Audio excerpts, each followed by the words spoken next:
Merci de nous accueillir ici et bienvenue du coup à une conférence sur le thème du réemploi, conférence d'actualité. Je vois qu'il y a pas mal d'intérêt dessus. Du coup, sur l'intervention, il y aura plusieurs intervenants. Donc, moi, je vais commencer en présentant Ma Bouteille Saint-Pell revient. Donc, je suis Benjamin Cordonnier, le responsable commercial.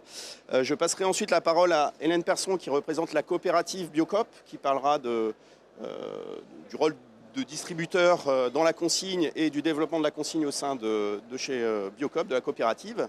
Ensuite, je passerai la parole à Alexandra Parfut de la Maison Ravoir, qui apportera son expérience de producteur passé à la consigne. Et ensuite, les techniciens, Marc Millet de chez Evry Denison et DJ Lofreda de l'imprimerie Lorge, sur la question et la problématique des étiquettes. Voilà. Alors, pour commencer, je vais vous faire une rapide présentation de la coopérative Ma Bouteille Saint-Pell revient. Ensuite, on fera un rapide contexte général du verre et des tensions qu'on connaît actuellement. On verra les intérêts environnementaux, économiques et sociaux de la consigne. Et ensuite, on finira sur les contraintes, les difficultés de passage à la consigne, mais surtout les solutions que l'on peut vous apporter. Voilà. Alors, rapidement, Ma Bouteille Saint-Pell revient. On a été créé en novembre 2018 à l'initiative de consommateurs et de producteurs du territoire en Drôme-Ardèche qui voulaient remettre en place un système de consigne et remettre en place un système de lavage en Drôme-Ardèche. Voilà, donc on a fait une étude de marché, une étude de faisabilité et on a investi en 2019 dans une unité de lavage industrielle. Donc on a acheté en Italie d'occasion, puisqu'en France malheureusement il n'y a plus de fabricants de laveuses industrielles de verre. Donc on l'a ramené sur Chabeuil, on a fait énormément d'expérimentations, notamment sur le décollement des étiquettes. Ça c'est la grosse problématique aujourd'hui dans la consigne. Et on a lancé la production opérationnelle à partir de 2020. Voilà. Donc pour les chiffres, 2020, 100 000 bouteilles, 100 000 contenants lavés. On lave également des bocaux, hein, en plus des bouteilles. 2021, c'était 350 000 bouteilles. Et cette année, on devrait être sur 600 000 bouteilles environ. Voilà. Et aujourd'hui, Ma Bouteille Saint-Pell revient. C'est 60 producteurs engagés avec nous, dont la famille Ravoir. 52 magasins points de collecte. Donc c'est les magasins qui sont partenaires, qui acceptent que le consommateur ramène la bouteille dans le magasin, donc qui les collecte, et à partir d'un certain volume, ils nous appellent et on vient organiser la collecte, on trie, on relave et on redistribue aux producteurs. Donc nos outils de lavage, on en a deux, comme je vous disais, il y a le tunnel de lavage ici qui nous permet de laver des pots ou des petits contenants de cosmétiques, de fioles, etc. Et on a la laveuse industrielle, donc qui est arrivée en 2019, qui nous quitte là. Elle est partie, elle va partir pour d'autres lavages par ailleurs. On a commandé une nouvelle laveuse qui va arriver la semaine prochaine et on va créer un centre de lavage mutualisé avec nos confrères de Lyon et nos confrères de Grenoble, voilà, pour monter en puissance face à la demande qui ne fait que croître. Voilà. Donc merci à elle pour ses bons et loyaux services durant 5 ans. Le contexte général du verre en France, vous le savez peut-être, comme toutes les matières premières, il y a des tensions sur les approvisionnements, des hausses de prix énormes.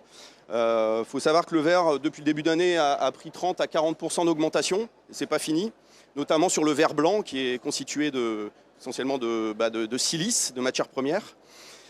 Grosse tension sur les approvisionnements. Alexandra pourra en parler, mais les délais de livraison pour du verre sont très très longs. Des fois, il n'y a même plus de date de livraison prévue. Voilà, tout ça génère un contexte très compliqué sur le verre aujourd'hui et de ce fait, ça joue un peu en notre faveur et il y a beaucoup de producteurs du coup qui se penchent sur la question de l'approvisionnement, enfin sur la question de la consigne, pardon. D'autant plus qu'il y a la loi AGEC qui va rentrer en vigueur en 2027 et qui va obliger 10% d'emballage réemployable dans les entreprises. Alors si vous souhaitez passer à la consigne, il y a des intérêts, Alexandra le dira également, des intérêts économiques avec les hausses régulières de tarifs du verre neuf. Le verre lavé était déjà intéressant, mais devient encore plus intéressant que le verre neuf. Alors ça dépend des formats, mais en tout cas sur les grands formats, le l'intérêt économique est favorable. Un intérêt social également. La consigne, elle est gérée localement sur différents territoires. Ça crée de l'emploi. Nous, aujourd'hui, chez Ma Bouteille s'appelle Revient, on est 8 salariés, donc 3 permanents et 5 personnes en insertion. Donc c'est de l'emploi local, non délocalisable. Et en plus, ça crée une dynamique de proximité avec les producteurs. Et l'intérêt, il est surtout écologique. Il y a l'ADEME qui a réalisé une enquête, justement, en comparant le recyclage du verre, le recyclage classique, hein, quand vous mettez la bouteille dans la benne à verre, et le lavage. Ben, c'est quand même 75% d'énergie primaire économisée, 79% d'émissions de gaz à effet de serre économisées. Et paradoxalement, c'est moins 33% d'eau. On nous dit souvent, quand on lave des bouteilles, ça consomme de l'eau. Ben, non, pas tant que ça. On est en circuit fermé dans notre laveuse. Donc on consomme vraiment très très peu d'eau lors du lavage des bouteilles.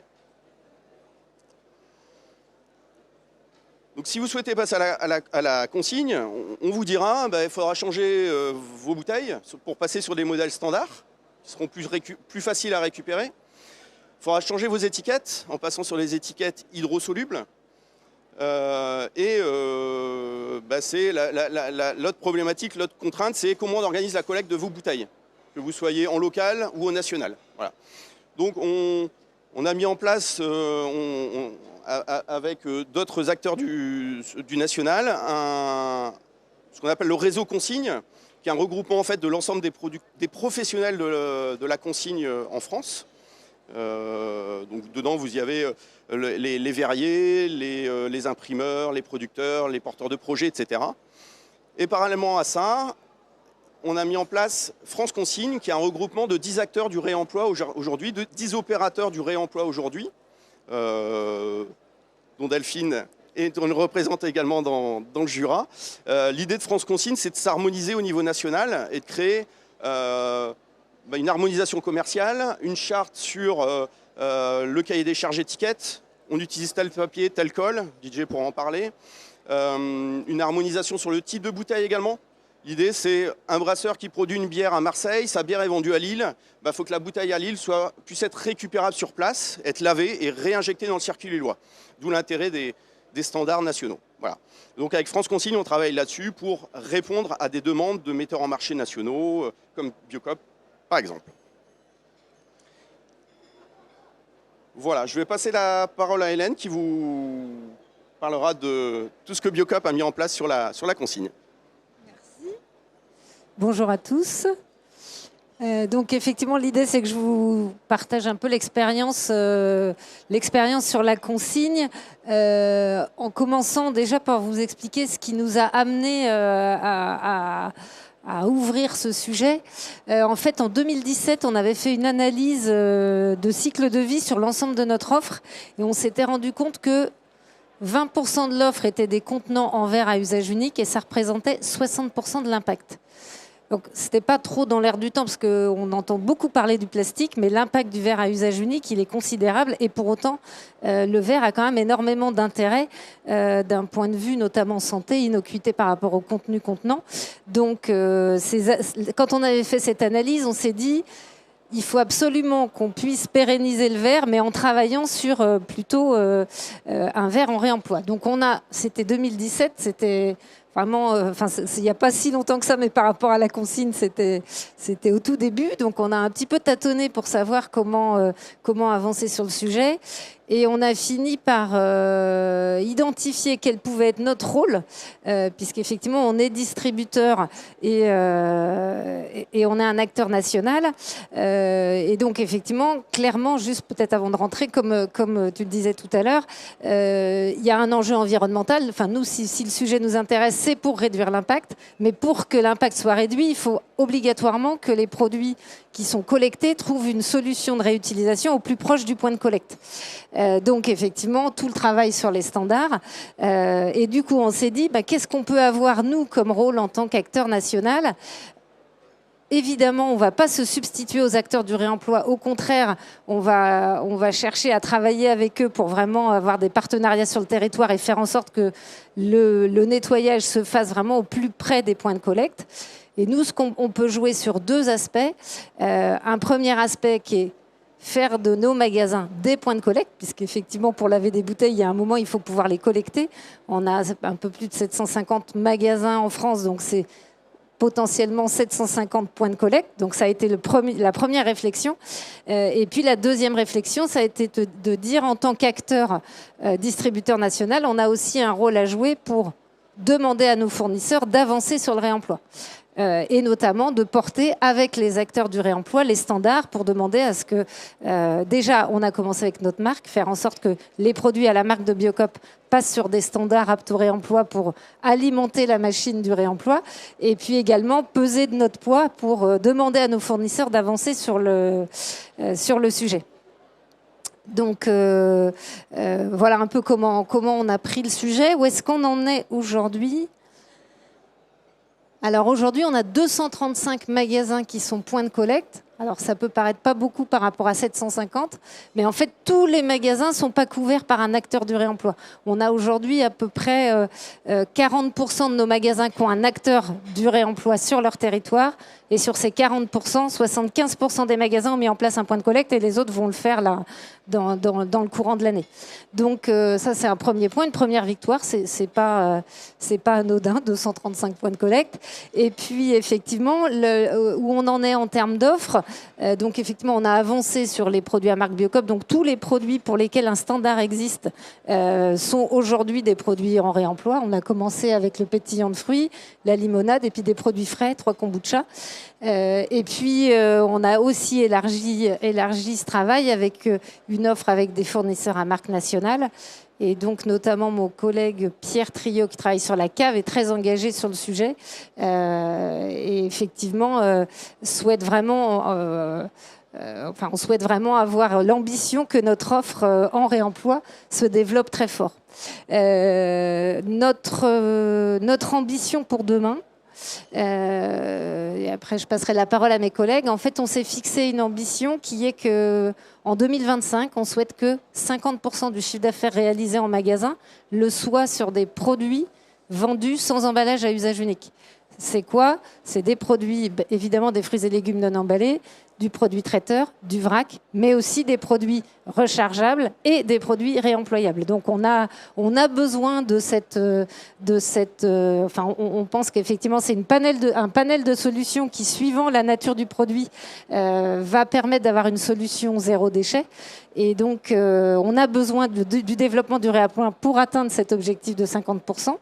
Donc aujourd'hui on travaille effectivement sur les bouteilles et on attend avec impatience l'émergence d'un standard sur le pot, parce qu'effectivement, il y a un potentiel énorme en termes de volume pour pouvoir basculer sur le pot. Voilà, mais c'est très complexe.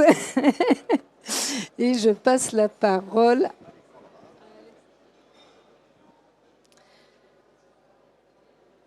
Bonjour à tous, je m'appelle Alexandra Parfus, je suis la directrice marketing et développement de Famille Ravoir. Famille Ravoir, on est une maison de vin spécialisée dans les vins de la vallée du Rhône et de la Provence. Donc je vais juste vous faire un petit retour d'expérience sur comment on a cheminé jusqu'à la consigne, quelles ont été les différentes étapes, les difficultés qu'on a pu rencontrer. C'est juste un aperçu assez rapide, mais n'hésitez pas ensuite si vous avez des questions pour approfondir certains points. Alors déjà, donc Famille Ravoir, c'est une entreprise familiale qui est aujourd'hui gérée par la deuxième génération par Olivier Ravoir. Olivier Ravoir, c'est son souci principal, c'est le monde qu'on va laisser demain à nos enfants et la pérennité surtout de nos métiers. C'est vrai que nous, on est très tributaires de la terre. Si demain, la vigne ne donne plus de raisins, on n'a plus de raison d'exister tout simplement. Donc on est très soucieux de ça et on est soucieux de l'impact que peut avoir notre activité à court, moyen et long terme. Donc pour ça, on a commencé l'aventure en fait il y a 3 ans où on a souhaité établir notre bilan carbone Scope 3. Alors pour ceux qui ne sont pas familiers, Scope 1, c'est vraiment nos émissions directes de carbone. Donc ça va être pour nous globalement l'électricité qu'on va consommer quand on va mettre en bouteille, l'électricité pour refroidir la cave, etc. Donc ça, c'est vraiment les émissions directes. Scope 2, ça va prendre en compte direct plus une partie d'indirect. Scope 3, ça englobe vraiment tout, donc c'est-à-dire les émissions de nos fournisseurs pour fabriquer des bouteilles en verre, des étiquettes, etc. etc.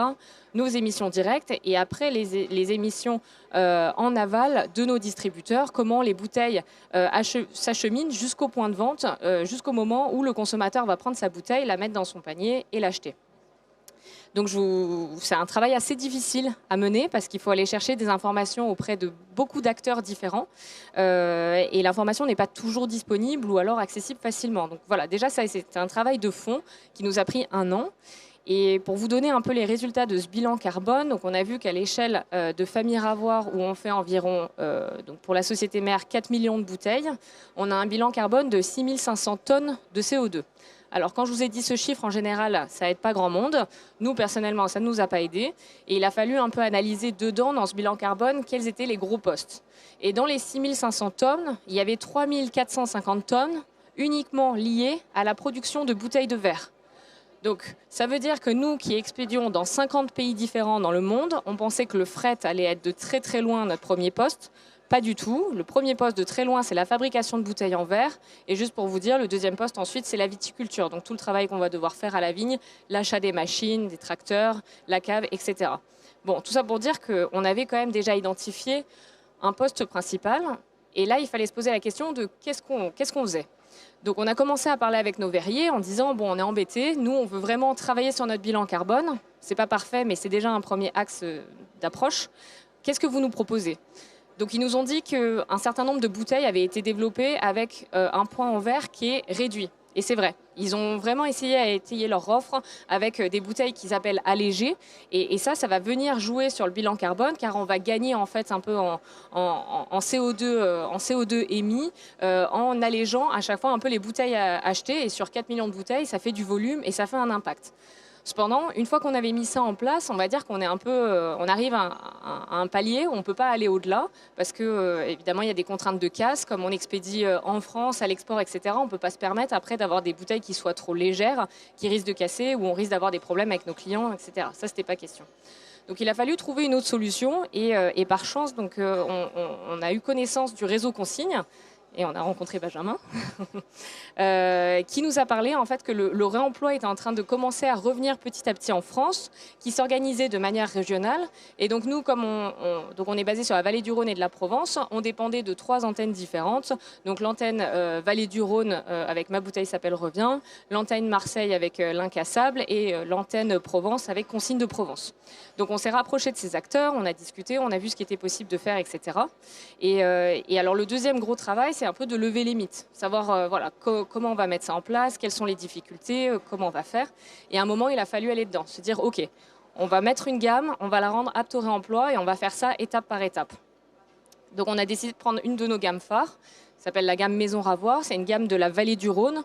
Au total, il y a une dizaine d'appellations et on s'est dit qu'on voulait rendre l'ensemble de cette gamme apte au réemploi. Donc ça représente environ 300 000 bouteilles.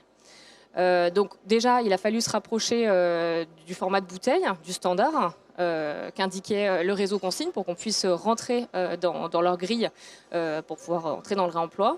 Il n'y a rien d'insurmontable. En fait, c'est des modèles assez standards. Ils ont choisi des modèles en fait, que la plupart des vignerons, enfin, je m'arrête si je me trompe, mais vous êtes partis sur des modèles en fait, que la plupart des vignerons utilisent déjà. Donc, autant vous dire que ce n'était pas un changement drastique. En plus, nos lignes de mise en bouteille aujourd'hui permettent quand même d'embouteiller un certain nombre de formats différents sans trop de contraintes. Donc déjà, il y a la question de la bouteille. On va dire que ça, c'était solutionné.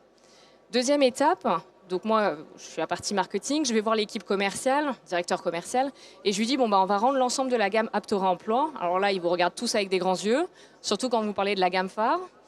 Vous disent que c'est hors de question et qu'évidemment, si on se lance là-dedans, il faut qu'il n'y ait aucune différence pour le consommateur. Parce que soyons lucides, le consommateur, il veut quelque chose qui soit bon, qui soit respectueux, qui soit bio, qui soit tout ce que vous voulez, mais il n'est pas prêt à payer plus cher et il n'est pas prêt à dégrader la qualité de son packaging. Donc nous, on ne pouvait pas se permettre, en plus en étant parmi les premiers à avancer sur le sujet, à présenter dans les rayons pour des volumes aussi importants un packaging complètement déconnecté et qu'on risque de perdre des parts de marché. Donc là, l'équipe commerciale m'a mis le challenge, m'a dit ok, on va là-dedans, mais par contre, on ne change pas du tout l'habillage. La bouteille, on s'est mis d'accord, c'était quasiment la même, ça posait pas de souci, mais du coup, il y avait la question de l'étiquette.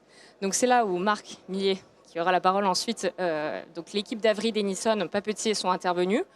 Nous, on voulait garder la même étiquette qu'on avait, c'est-à-dire qu'on avait une étiquette assez épaisse, assez qualitative.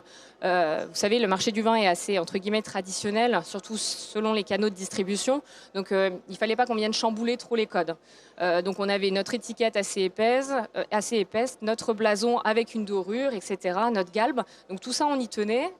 Et donc, il y a eu un travail de fond qui a été mené pour essayer d'avoir exactement ce même papier avec la même plateforme technique à l'identique, mais qui soit lavable.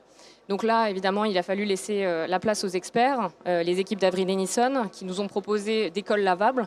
Et ensuite, on a fait une série de tests en partenariat avec notre imprimeur pour reproduire à l'identique. Et honnêtement, c'est quasiment à l'identique la même étiquette. Alors, on n'est pas exactement sur le même papier qu'avant, évidemment.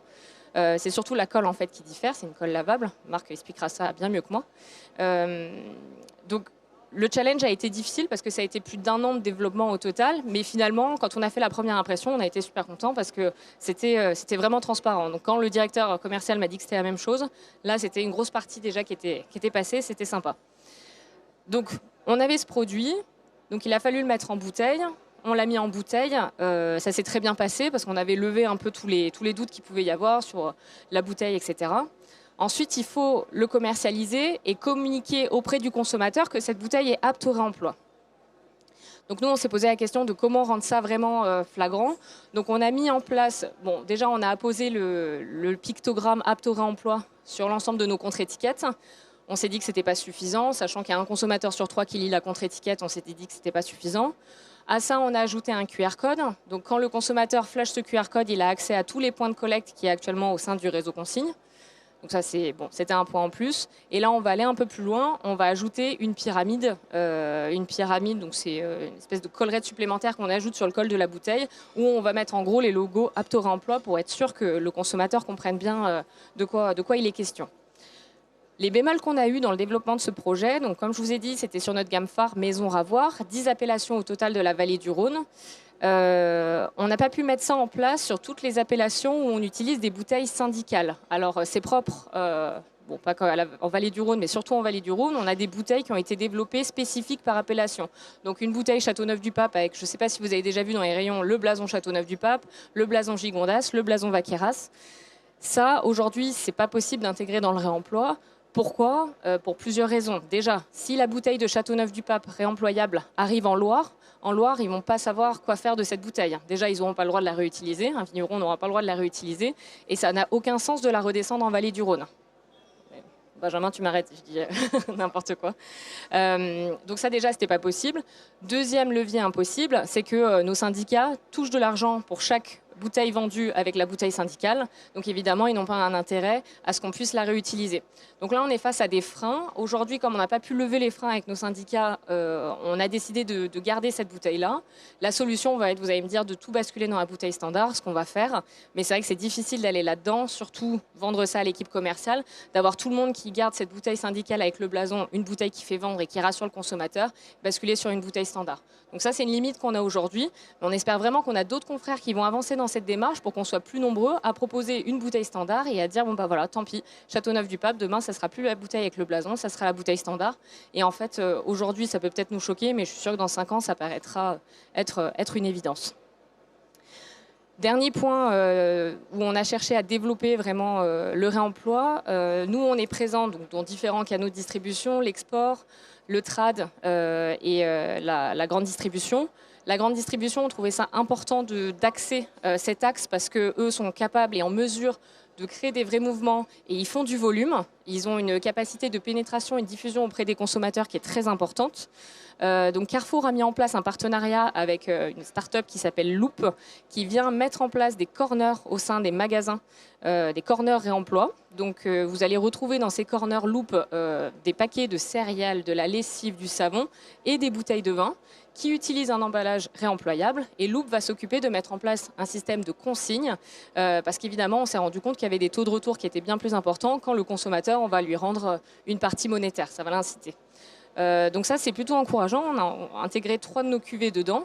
Et là où ça fait sens, c'est qu'en fait, une fois qu'ils auront collecté assez de contenants sales, on va tout ramener vers notre centre de lavage à Chabeuil. Ma bouteille s'appelle Revient, pour tout laver en même temps, aussi bien les bouteilles collectées par Loop que nos bouteilles collectées au sein du réseau consigne, pour faire des mêmes runs de lavage et ensuite tout récupérer sur Salon de Provence pour pouvoir les réutiliser. On n'a pas encore de recul aujourd'hui sur les chiffres. Aujourd'hui, donc au total, on a pu mettre en marché entre 150 000 et 200 000 bouteilles réemployables. Notre objectif, c'est d'arriver avec notre société mère à 4 millions et après, on a une filiale pour arriver à 7 millions de bouteilles. L'objectif, c'est de l'atteindre d'ici fin 2023. Je ne suis pas sûre qu'on y arrive, mais vraiment, on essaye d'avancer dessus et on encourage d'autres acteurs à nous accompagner pour qu'on puisse faire des volumes et que cette pratique rentre davantage dans nos mœurs. Voilà. Bravo Alexandra et merci pour votre engagement en faveur de la consigne. Je vais passer la main à Marc Millet de chez Evry Dennison.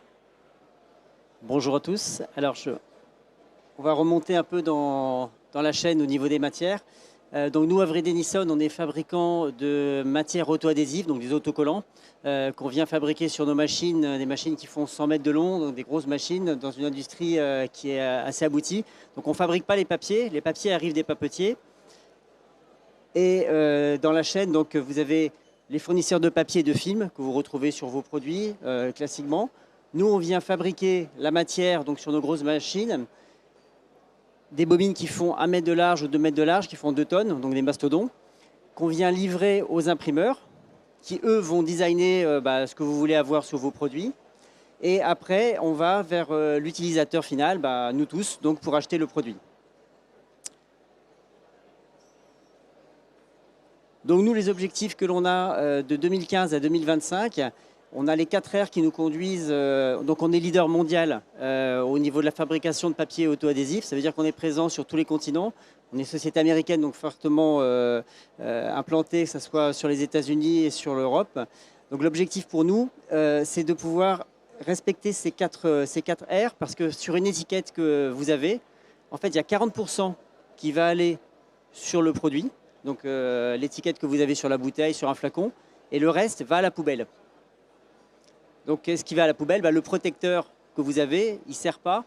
Donc ça, la moitié déjà, l'étiquette du dessus, elle ira sur le flacon. Par contre, le protecteur, lui, à la base, il est jeté. Et tout ce qui est dans l'environnement de l'étiquette, donc il fallait qu'on trouve des solutions pour pouvoir réduire en interne.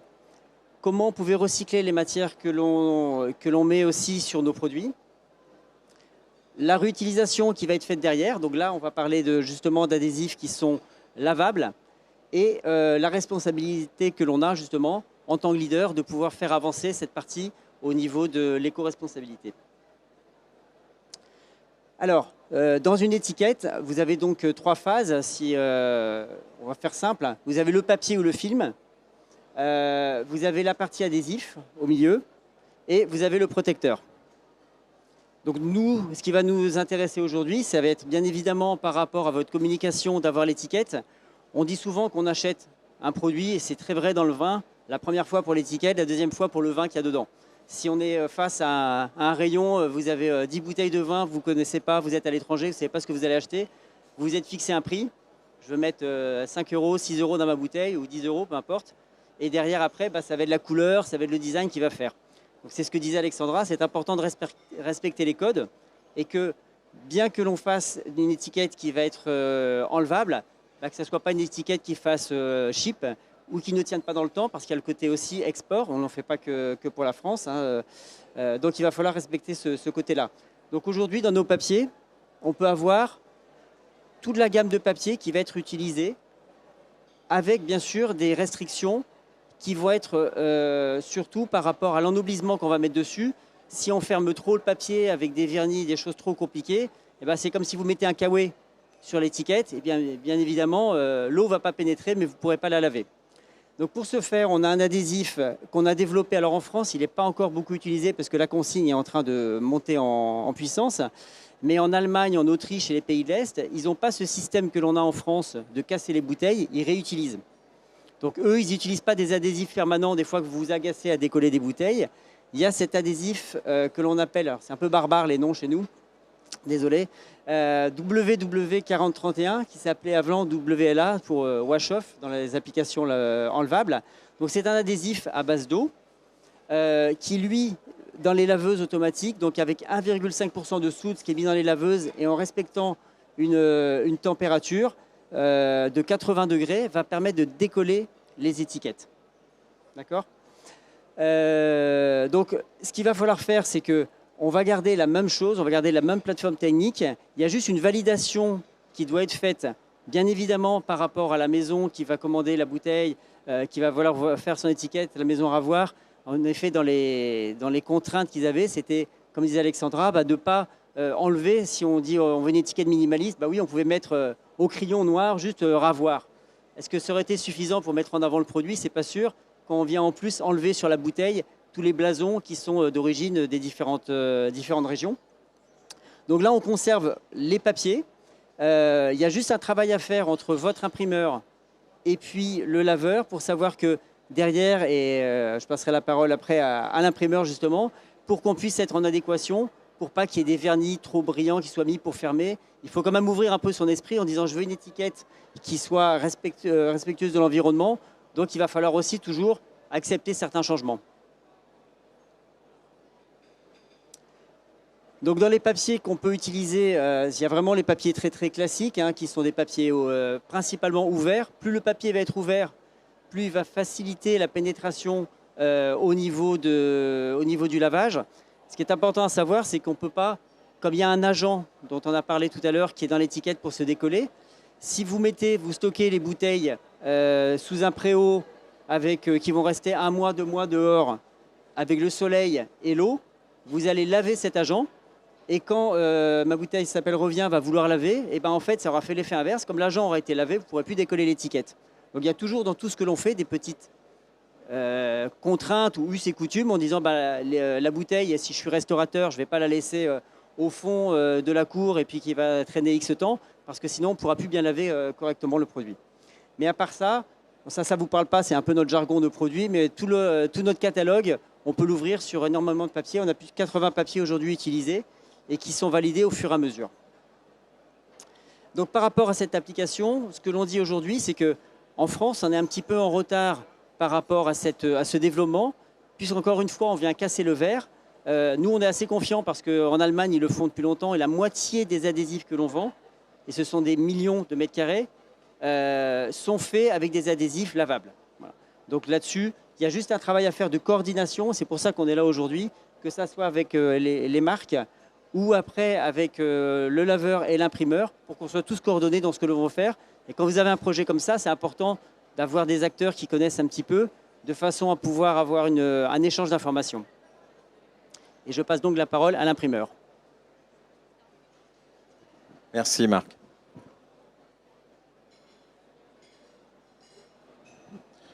Bonjour, Didier Lofreda. Je suis le PDG de l'imprimerie L'Orge. On est fabricant d'étiquettes adhésives. On est régional de l'Étape. On est basé à Vénissieux en banlieue de Lyon. Et l'imprimerie est une vieille dame puisqu'elle existe depuis 1916. Au moment où l'étiquette adhésive, je crois, Marc, n'existait même pas encore et n'avait pas été inventée par Avery Dennison. Voilà. Donc on est venu à l'étiquette adhésive par un métier qui est très présent à Lyon. Je vais en parler. C'est par la pharma. Du coup, je vais rebondir sur les éléments techniques. On est venu par la pharma. C'était notre métier d'origine. C'est des gens en pharma qui nous ont demandé de passer à l'étiquette adhésive. Donc un respect de règles, un respect de consignes, de cahier des charges. Et donc garantir une étiquette, je bascule tout de suite sur la consigne, c'est le sujet d'aujourd'hui. Garantir que les laveurs pourront laver, que l'étiquette va se décoller et que donc on va récupérer un produit qui est réutilisable. Puisqu'il ne faut pas oublier que si l'étiquette ne se décolle pas, la bouteille qui a coûté plus cher, tout le monde fait des efforts pour le faire, elle est perdue, elle n'est plus utilisable. Donc c'est pire que si on avait utilisé un verre fin, qu'on avait fait tout ce qu'il fallait pour l'environnement. Si dans le cas d'une bouteille qui est consignée, l'étiquette ne s'en va pas, donc elle n'est pas réutilisable, le bilan carbone est catastrophique. Je ne sais pas s'il y a des calculs de fait, mais vraiment, c'est le pire des cas. Donc, on a une importance forte, l'imprimeur, Marc également avec le matériau. Le choix du complexe adhésif. Marc en a parlé, aujourd'hui, il y a une gamme qui est importante. Nous, on travaille exclusivement avec Avery Dennison sur les parties papier. Parce qu'ils ont la maîtrise, ils l'ont dit, ils ont la maîtrise. Et ce qu'on apporte à nos clients, c'est vraiment cette garantie. Le fait que ma société sache et mes responsables sachent gérer des cahiers des charges en pharma fait que quand on doit faire de la bouteille en réemploi, c'est la même chose. C'est pour nous, en interne, un cahier des charges, un respect de certaines procédures.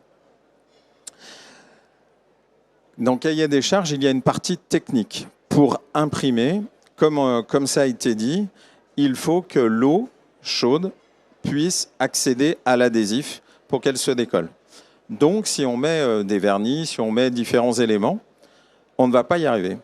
Mais il n'y a pas que ça. Si nous, dans notre process d'impression, on ne respecte pas certaines règles, il va y avoir également des problèmes. Pour le décollement, c'est sûr, mais également pour les marques, parce que, pour les gens ou les distributeurs, parce que le visuel de l'étiquette va être différent. Quand je dis différent, ça veut dire qu'il ne va pas résister au transport. Ça veut dire également qu'en termes de rendu colorimétrique, je peux avoir des écarts. Donc vraiment, quand il y a la technique, il y a l'utilisation du matériau, mais il y a également tout ce travail que nous, on a fait, puisque ça fait plus de 2 ans et demi maintenant qu'on collabore sur le lavage. On n'est pas les seuls acteurs en étiquette, hein, bien sûr, je ne suis pas en train de dire ça, mais véritablement, cette avance, on respecte des temps, on respecte de nouveau, je vais le répéter pas mal, un cahier des charges très strict sur la fabrication, sur l'impression, qui permet d'avoir des couvertures d'encre importantes, qui permet d'avoir des décors, moi, que je trouve vraiment magnifiques. D'ailleurs, une étiquette de bière spécialement, qui est présente sur notre stand en J18, a été élue comme plus belle étiquette adhésive de bière, alors qu'il y a 0 vernis, il n'y a pas de dorure à chaud, il n'y a rien de tout ça, juste l'impression est extrêmement belle et elle a été reconnue, elle a eu le premier prix du magazine Éthique et Pack.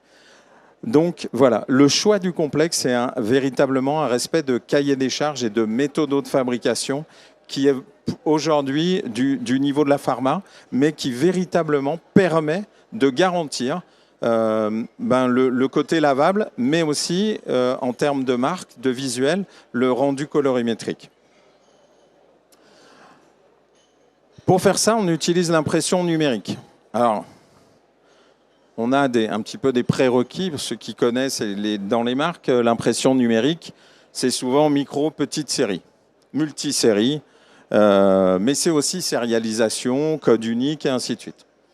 La technologie a beaucoup évolué et clairement, avec cette machine qui est rentrée chez nous, on est pionnier dans l'impression numérique depuis 2003, en avril, et qui a été la première machine installée en France et en Europe. On arrive à faire de la grande série. Alors, petite, grande série. On va parler de quantité. Série de 1000 jusqu'à 10 000. Série de plusieurs centaines de milliers, voire de millions d'étiquettes. Donc le process existe et permet le développement véritablement de la consigne, que vous soyez un tout petit acteur et que vous ayez besoin de micro-séries. Moi, j'ai des clients qui me commandent 7000 étiquettes chaque année, des micro-brasseries. Et à un coût, on a également une organisation qui nous permet de leur proposer ceci à un coût qui est tout à fait acceptable avec la vente des produits et de pouvoir le proposer à Biocop, par exemple, à un coût qui soit acceptable. J'ai des gens qui me font des petites séries et aujourd'hui, on est prêt, on peut répondre également à des grandes séries. L'impression numérique, elle a tellement d'avantages, c'est que vous pourriez même imaginer en micro, en petite ou en grande, que chaque étiquette soit différente sur la bande.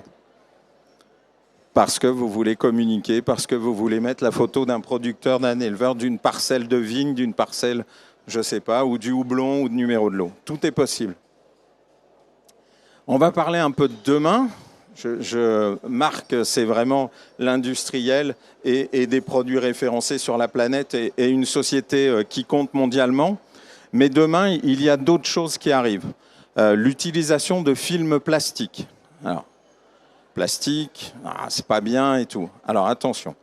Il y a une société de la région ici en Loire qui s'appelle Lactips qui a développé un film, je vous invite à aller voir sur leur site, un film qui est à base de protéines de lait, qui est complètement naturel. Et ça fait 1 an et demi qu'on travaille avec eux pour arriver à l'imprimer. Premièrement, on y est arrivé.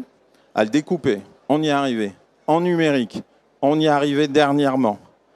À l'industrialiser, eh bien oui. À le poser en automatique, pas encore. Donc voilà, tout ça pour dire qu'on cherche l'imprimerie Lorge à vraiment être présent sur ces marchés de demain, parce qu'économiquement c'est intéressant, clairement, je le pense, mais aussi parce que le zéro déchet, c'est réalisable, et même avec une étiquette adhésive, et véritablement, même en cherchant des nouveautés. On parlait aussi de films plastiques, donc voilà, c'est un film qui est complètement hydrosoluble, il va y avoir d'autres contraintes derrière et on va développer. Mais aussi, demain, ce qui arrivera, ça peut être, pour une gestion de la consigne ou de communication, complètement l'inverse. Imaginons, pourquoi pas, une étiquette qui va être lavée, qui ne doit pas se décoller, pas du tout, pas l'étiquette produit, une étiquette QR code qui va permettre de communiquer avec le client. Et que le client, on parlait... Il faudrait peut-être une consigne monétaire pour qu'il, s'il ramène sa bouteille, ça coûte 20, 30 centimes, on lui rend de l'argent. Mais s'il ramène sa bouteille et que chaque fois qu'il la ramène, pourquoi pas, ça ramène des points de fidélité sur sa carte. Ou alors, avec ce QR code, il va dire, bah tiens, cette bouteille, ça fait 4 fois qu'on l'a lavée. Et moi, je la ramène pour la 5e fois. Et donc, je participe à quelque chose. Donc voilà, c'est des mix produits, j'espère que je ne vous ai pas tous perdus, où on pourrait avoir sur une bouteille de verre demain une étiquette qui s'enlève, celle qui correspond au produit, et une étiquette de traçabilité qui, elle, à l'inverse, devrait rester et communiquer avec les clients, voire faire la consigne monétaire ou d'autres éléments. Ça aussi, on le travaille avec une autre société lyonnaise. Donc tout ça pour dire, c'est que le monde de demain, c'est à nous, oui, ok, on bosse dessus, mais c'est aussi à vous tous, avec les produits, de le créer, de le développer et d'amener vos idées, vos nouveautés et ce que vous voudriez. Voilà, merci beaucoup.